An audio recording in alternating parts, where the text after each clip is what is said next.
Hukum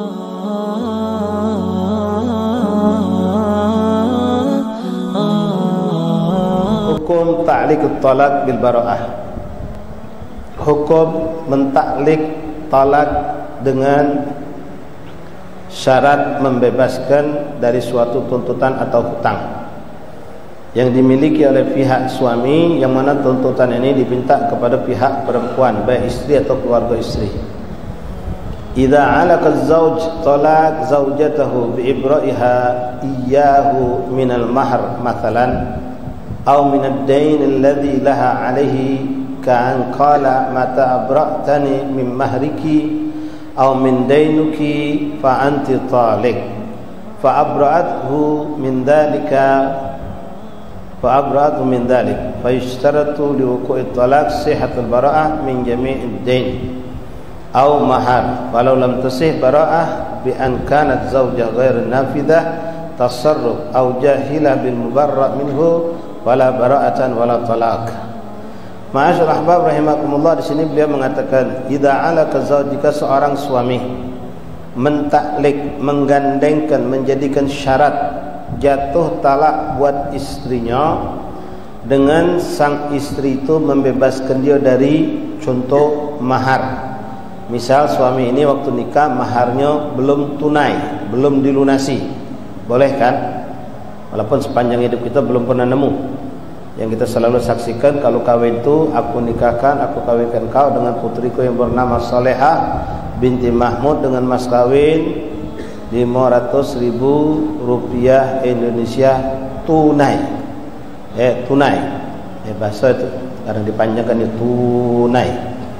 Atau nagdan atau halan dalam bahasa Arab. Zawajtuka wa ankahtuka makhtubataka ibnati fulanah bimahar 100 rupiah nagdan atau halan. Halan, nagdan itu artinya sama, artinya tunai. Nah, sekarang ada orang menikah mas kawinnya tidak tunai, masih ngutang. Ya, sama dengan nagdan, sama dengan halan itu mu'ajjalan, mu'a bil ain. Kalau mu'ajjalan artinya tunda, ngeden, ngutang.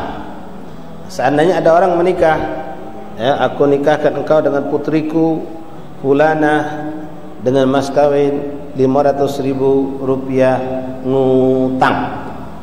Aku terima kawin dan nikahnya dengan mas kawin yang tersebut. Sah tak kawinnya? Sah. Karena boleh mahar itu ngutang. Ya, ngutang boleh. Mungkin ikhwan masih tahu, masih ingat.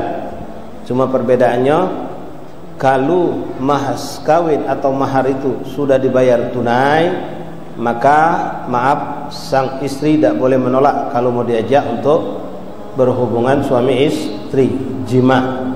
Tapi kalau seandainya mas kawin itu belum dibayar, ngutang, maka kawin itu sah, hubungan mereka halal, tapi istri berhak. Mana berhak bukan berarti harus, berhak menolak untuk diajak berhubungan suami istri, berhak untuk menolak melakukan jima. Itu bedanya, jelas ya. Jadi tidak boleh ngotot kita ngutang pembayar belum, ya, bayar lunas baru boleh si perempuan tadi dijima. Tapi kalau istrinya masya Allah lillahi ta'ala, ya, memang cinta tegak duduk, dia paham kondisi suaminya, walaupun suaminya belum bayar mahar, tapi dia ikhlas melepaskan maaf keperawanannya, dia mau melayani suaminya untuk berhubungan, itu sah-sah saja, bahkan suatu kemuliaan. Ya, suatu kemuliaan buat sang istri. Cuma syariat memberikan hak untuknya menolak seandainya dia tidak mau melayani, tidak dikategorikan dosa. Nah, sekarang misal ini laki-laki belum bayar maharnya, belum dibayarnya sampai berbulan bertahun, lalu hidup rumah tangga pun tidak nyaman, kacau, ribut. Memang laki-laki ini suami yang kurang rapi, tidak beres. Ya, sudah mahar belum bayar, gawe dak punya, makan banyak kendah, lambat dikit nyegah. Ya, akhirnya istri tidak sabar, tidak kuat, minta cerai. Istrinya minta cerai. Ingat, minta cerai itu suatu perbuatan yang dikutuk atau dicela dalam Islam kalau tanpa alasan yang syar'i.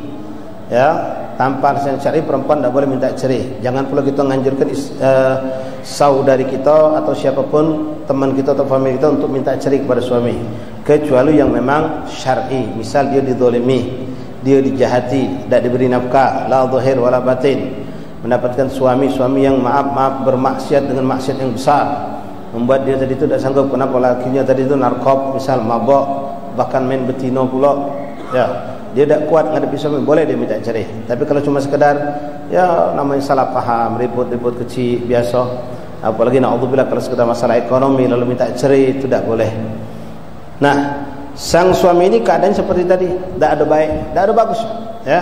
Mahar lah belum bayar, begawi dah, makan nak lemak, lambat dikit nyegak, salah dikit nampar, misal. Maka suami ini, si istri minta cerai, suaminya tak galak nyerikan. Akhirnya sampailah si suami mengatakan, okey, fulanah istriku, kau ku cerai dengan syarat hutang mahar aku kau anggap lunas. Misal maharnya itu besar, ya, dengan mas kawin 10 suku emas, duit tak punya, ya, misalnya 10 suku emas lumayan. Nah, dia minta dilunaskan, dianggap bebas. Engkau ku ceraikan, engkau ku talak dengan syarat hutangku terhadap mahar perkawinan kepadamu kau anggap lunas. Nah, dengan ini jika si istri mengatakan aku anggap lunas, maka detik itu langsung jatuh talak. Tapi kalau dia tunda, ya tunggu sampai terucap itu kalimat pembebasan dari sang istri. Kalau saat itu diiyakan, jatuh talak. Kalau tidak diiyakan, tidak jatuh talak.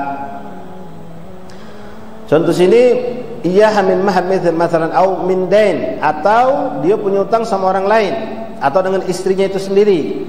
Min dain alladzi laha alaih. Seperti dia suami punya hutang sama istri. Ini dalam kehidupan boleh-boleh saja, sah-sah saja. Ya, suami punya hutang sama istrinya, lalu dengan jumlah yang cukup besar, lalu hidup rumah tangga mereka tidak harmonis, tidak ada kebaikan, sang istri tidak kuat menghadapi suaminya, lalu dia minta cerai, dan suami mengatakan, baiklah wahai fulana istriku, kau ku cerai dengan syarat kau anggap lunas hutang aku yang ada sama kau. Yang seperti ini bagaimana hukumnya? Qala mata abra'atni min mahriki, mata abra'tani min mahriki aw min dainiki fa anti talik fa abra'athu min dalika. Maka kalau saat itu si istri mengatakan aku bebaskan, aku anggap lunas, aku anggap selesai, maka saat itu jatuh talak. Tapi dengan catatan, dengan syarat fa yashtaratu li wuqu'i talaq sihhatul bara'ah. Syaratnya sang istri ini secara kacau atau syariat memang orang yang sah untuk melakukan transaksi itu, melakukan akad itu. Bukan istrinya orang yang maaf, misalnya idiot, dia tidak paham mahar itu berapa dulu, utang suami sama dia berapa, di iyo punya baik, atau dia tadi itu terancam, atau dengan keadaan seperti kekanak-kanakan, tidak paham tentang duit, makanya dianggap tidak sah. Jadi yang sah itu kalau memang seorang istri itu yang mengatakan ku bebaskan dari mahar, ku bebaskan kau dari utang, posisinya sehat normal. Kalau dia transaksi jual beli sah, kalau dia transaksi melakukan simpan pinjam sah menurut kacamata syariat. Tapi kalau idiot, ya, atau bahasa kita ini tell me, ada kekurangan, tidak cerdas, maka tidak sah, tidak dianggap jatuh talak. Kecuali kalau walinya yang mengatakan demikian itu, walinya yang memang bertanggung jawab terhadap ini anak, ini perempuan. Ma'asyal ahbab hadirin rahimakumullah, min jam'idan aw mahar falau lam tasih bara'ata bi an kanat zawjatu ghairu nafidha tasharraf aw jahila bil mahar minhu fala bara'ata lahu. Atau boleh juga dianggap tidak sah seandainya sang istri ini tidak tahu berapa jumlah hutang. Engkau kuceraikan, kata suaminya, wahai fulana, engkau kuceraikan dengan syarat kau lunasi hutang aku sama si Abduh. Sudah, aku lunasi hutang sama Abduh. Jatuh ke talak? Tidak. Kalau si istri tidak tahu berapa jumlah hutang, jadi harus tahu dulu, pastikan berapa jumlah hutang tersebut. memang dia mengucapkan itu, aku sanggupi, aku akan lunasi, itu memang dia tahu jumlahnya, baru jatuh talak. Tapi kalau tidak tahu, maka tidak jatuh talak. Walaupun seandainya dia mengatakan, aku lunasi hutang kau sama si Abdu, dia tidak tahu. Lalu setelah diberitahu ternyata jumlahnya kecil, apakah dianggap sah? Tidak, tetap. Karena waktu dia mengatakan iyo itu, dia tidak tahu berapa jumlah. Jadi harus tahu dulu berapa jumlah, terlepas besar atau kecil. Maka talak tidak jatuh ketika jahil atau tidak mengetahui jumlah berapa hutang. Wala talaka wala fala bara'atan wala talak, tidak terjadi pembebasan hutang dan tidak juga terjadi talak. Wa ishtaratu aidan alim az-zab bil mabra'a minhu jinsan wa qadran wa sifatan kama ishtaratu ilmuha bi dzalik. Begitupun juga di samping jumlah, orang itu harus juga tahu tentang misalnya secara tafsil atau terperinci hutang atau barang yang minta dibebaskan. Misal si fulan punya hutang ngambil motor, dia tidak tahu kalau harga motor ini mencapai 45 juta, dia kira cuma belasan juta. Aku punya hutang ngambil motor sama toko Maju Jaya, kalau kau pengen kuceri, kau kuceri ke dengan syarat kau lunasi hutang aku sama toko Maju Jaya atas satu motor yang aku ambil.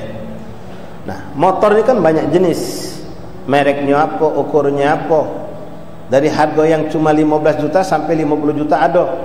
Nah, ini tidak sah kalau dia tidak diperjelas motor apa jenisnya, ya berapa harganya, itu semua harus diperjelas. Kalau tidak diperjelas maka tidak jatuh.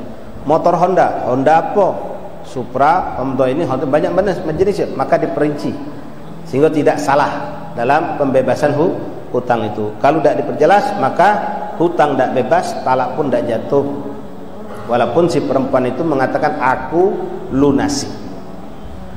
Wa ishtaratu aidan alim az-zawj bima bra minhu jinsan wa qadran wa sifatan kama ishtaratu ilmuha fiha bidzalik. Jadi sang suami tahu, si istri pun tahu tentang sifat barang atau hutang yang akan dibebaskan.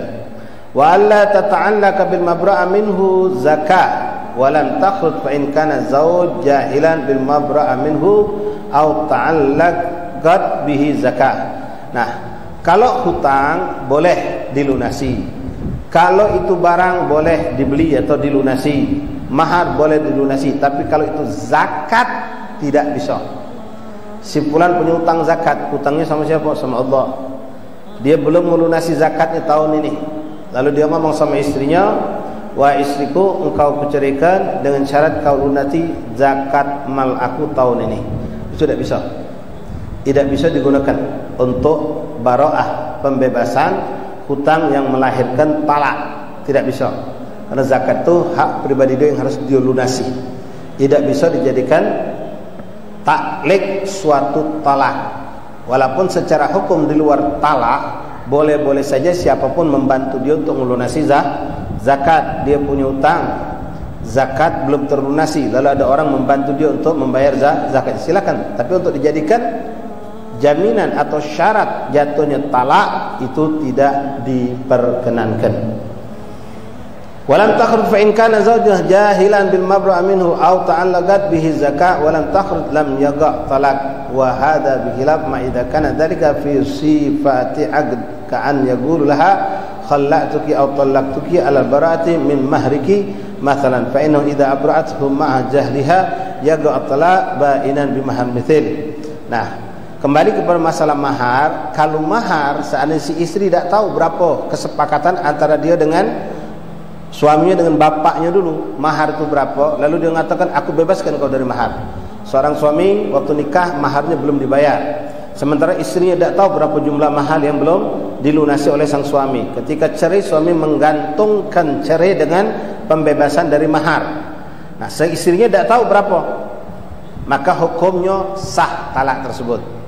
Tapi jadi begini, seandainya mahar itu katakanlah 5 suku emas, ketika diucapkan waktu akan nikah 5 suku emas, si istri tidak tahu, si anak perempuan ini tidak tahu, nikah saja menjalin kehidupan, lalu terjadilah perjalanan hidup yang katakanlah tidak cocok, sampailah terjadi perceraian tadi. Dengan catatan suami ngomong, aku talak engkau, aku cerai engkau dengan syarat kau bebaskan aku dari mahar yang belum kubayar.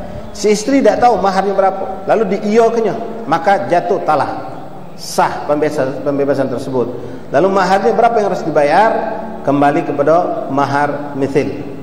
Mahar mithil artinya kalau memang harus dia bayar dengan bentuk duit, misalnya sang suami itu minta orang lain yang membayari, misalnya bukan sang perempuan atau dari orang lain yang membayari, maka ini dibayar bukan 5 suku tapi dengan mahar mithil. Mahar mithil mungkin masih ingat ikhwan, mahar standar yang berlaku di kalangan masyarakat. Jadi mungkin kalau 500.000 ya cuma 500.000, bukan 5 suku emas.